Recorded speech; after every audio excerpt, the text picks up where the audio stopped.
Cancer cervix हमारे देश की महिलाओं में होने वाला एक मुख्य कैंसर है, काफ़ी कॉमन कैंसर है। ये कैंसर एक ऐसा कैंसर है जिसे होने से रोका जा सकता है और दुर्भाग्यवश हमारे देश की महिलाओं में इस कैंसर का निदान बहुत ही एडवांस स्टेजेस में होता है और इस कैंसर से होने वाली जो मृत्यु दर है वो सबसे अधिक है। जब भी कैंसर का निदान आरंभिक अवस्थाओं में होता है, यानी शुरुआत में अगर इसका डायग्नोसिस होता है तो पूरी तरह से ठीक होने के चांसेस बहुत अच्छे होते हैं। जब भी हम इसको एडवांस स्टेज में डायग्नोज करके ट्रीट करते हैं तो उससे सफलता हमें बहुत कम मिलती है, यानी ये कैंसर एक तरह से लाइलाज साबित होता है। और यही कारण है कि लोगों में ये धारणा बन गई है कि ये जो कैंसर है ये लाइलाज है, पर मैं ये कहना चाहूँगी कि ऐसा बिल्कुल नहीं है। ये कैंसर जब आरंभिक अवस्थाओं में इसका डिटेक्शन होता है या डायग्नोसिस होता है और सही इलाज हो जाता है तो इससे ठीक होने की संभावना 90% से भी ज़्यादा होती है। कैंसर शुरू में जब भी पनपता है या पनपने लगता है तो किसी तरह के कोई सिम्टम्स नहीं देता, यानी इसमें दर्द नहीं होता। एक तरह से ये दबे पाँव आता है और कुछ इसमें साइंस पेशेंट को ज़रूर मिलते हैं, यानी वो कुछ अपना निशान ज़रूर बताता है कि हाँ ये जो है वो प्रॉब्लम्स आ रही हैं। और अगर उसी समय महिलाएं अपना जांच करवा लेती हैं तो इस रोग का निदान आरंभिक अवस्थाओं में हो जाता है। आखिर ये साइंस क्या है, क्या ये हमें लक्षण देता है जो जिससे हर महिला को जानना चाहिए कि उसको ये कैंसर का रोग हो सकता है, जा कर के वो जांच करवाए और ये पता करे कि कल को उसको ये कैंसर तो नहीं है। जैसे महीने के बीच में यानी माहवारी के बीच में अगर थोड़ा सा रक्तस्राव होता है, हस्बैंड से संपर्क के बाद में या पति से संपर्क के बाद या कोई सेक्सुअल एक्टिविटी के बाद थोड़ा सा भी रक्त का स्राव होता है, और अगर विजाइनल डिस्चार्ज यानी गर्भाशय से डिस्चार्ज पानी काफ़ी ज़्यादा है जो कि मटमैले तरह का होता है या उसमें कहीं खून के धब्बे होते हैं, तो हो सकता है ये कैंसर हो। और इसलिए महिला को इन लक्षणों के बाद जाकर के अपनी जांच अवश्य करवानी चाहिए।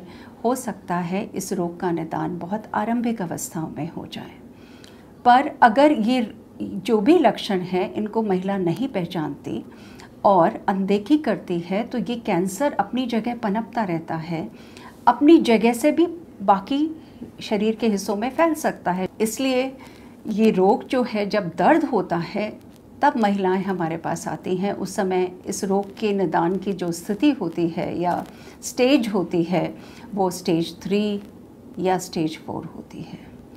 75% से ज़्यादा महिलाएं आज की तारीख में स्टेज 3 में हमारे पास आती हैं और यही कारण है कि इस रोग से होने वाली मृत्यु दर भी बहुत अधिक है। तो सवाल ये आता है कि जब किसी भी महिला को कोई तकलीफ़ नहीं है तो हम इस रोग को कैसे रोकें। वो महिला जिसको किसी तरह की कोई तकलीफ़ नहीं है, जब समय समय पर जाकर के अपनी जांच करवाती है, कुछ स्क्रीनिंग टेस्ट हमें करने होते हैं, उसमें मोस्ट कॉमनली आपने सुना होगा पैप टेस्ट। एक दूसरा टेस्ट होता है that is HPV test, human papilloma virus test.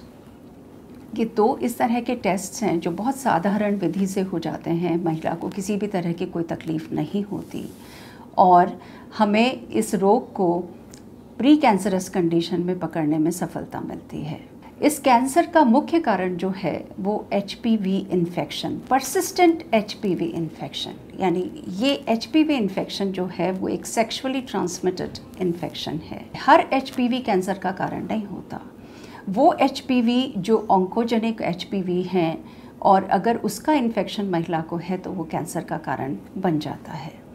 आखिर ये HPV जो है इन्फेक्शन और ऑन्कोजेनिक वायरसेस जो मैं आपको बता रही हूँ, ये क्यों महिला में इस तरह से परसिस्टेंट तरीके से रहते हैं, क्या और इसका कारण क्या है, ये क्यों आता है। ऑफ कोर्स इसमें खाली HPV इन्फेक्शन ही एक कारण नहीं होता। परसिस्टेंट HPV के साथ साथ और भी कई इसके रिस्क फैक्टर्स होते हैं। उनमें से कुछ मुख्य रिस्क फैक्टर्स ऐसे होते हैं, जैसे कोई भी महिला जो अपनी सेक्सुअल एक्टिविटी बहुत कम उम्र में शुरू करती है या कम उम्र में शादी होती है, वो महिला जिसके कि मल्टीपल सेक्सुअल पार्टनर्स हैं या जिसके जो भी उसका पार्टनर है उसके मल्टीपल सेक्सुअल पार्टनर्स हैं, तो ये इन्फेक्शन होने के चांसेस काफ़ी बढ़ जाते हैं। और ये ऐसे रिस्क फैक्टर्स हैं जो कि इस कैंसर को होने की संभावना जिसमें ज़्यादा होती है। इसके साथ साथ वो महिलाएं जो स्मोक करती हैं, जो बीड़ी पीती हैं या सिगरेट पीती हैं या निकोटीन का इस्तेमाल करती हैं। तीसरा, वो महिलाएं जिनमें कि प्रेगनेंसी बहुत जल्दी होती है, यानी 2 बच्चों में जो अंतराल है वो प्रॉपर नहीं होता, और नंबर ऑफ़ प्रेगनेंसीज, चाहे वो गर्भपात ही करवाती हों, नंबर ऑफ़ प्रेगनेंसीज से भी इसको कोरिलेट किया गया है कि जहाँ पे ज़्यादा प्रेगनेंसीज होंगी वहाँ पे सर्विक्स में कैंसर होने के चांसेस ज़्यादा होते हैं। उसके अलावा HIV, यानी HIV एक ऐसा इन्फेक्शन है जो आई थिंक ज़्यादातर महिलाओं को मालूम होगा या ज़्यादातर लोगों को मालूम होता है कि HIV जो है वो रिड्यूस कर देता है इम्यूनिटी बहुत ज़्यादा, और इस सर्वाइकल कैंसर के होने के चांसेस काफ़ी बढ़ जाते हैं उन महिलाओं में जिनमें कि HIV है। तो ये सारे कारण हैं जो कि इस कैंसर को बनने में रिस्क बढ़ा देते हैं। वैक्सीन किसको दिया जाना चाहिए, वैक्सीन से कितना हमें इसमें रोकथाम में फ़ायदा मिलता है, ये 2 मुख्य सवाल हैं। यंग महिलाओं को जिनकी उम्र 11 साल से 27 साल तक है, ये वैक्सीन दिया जा सकता है। तो इससे प्रोटेक्शन जो हमें मिलता है वो 80% से ज़्यादा मिलता है। यंग वेमेन को, यंग गर्ल्स को हम वैक्सीनेट करें, उनकी मदर्स को हम स्क्रीन करें जिनकी उम्र 30 साल से ज़्यादा है, और तो हम इस कैंसर को किसी हद तक रोक सकते हैं। आवश्यकता आज इस बात की है कि हमारे देश की महिलाएं जानें, अवेयर हों कि ये कैंसर रोका जा सकता है वैक्सीन के द्वारा और रेगुलर स्क्रीनिंग के द्वारा, रेगुलर जांच के द्वारा। अगर कैंसर का डायग्नोसिस होता है, यानी सर्वाइकल कैंसर का निदान होता है, तो महिलाएं घबराएं नहीं, अपना इलाज महिला कैंसर स्पेशलिस्ट से करवाएं। अगर हमारी महिलाएं स्वस्थ होंगी तो परिवार भी स्वस्थ होंगे, और अगर परिवार स्वस्थ होंगे तो हमारा देश भारत भी स्वस्थ होगा।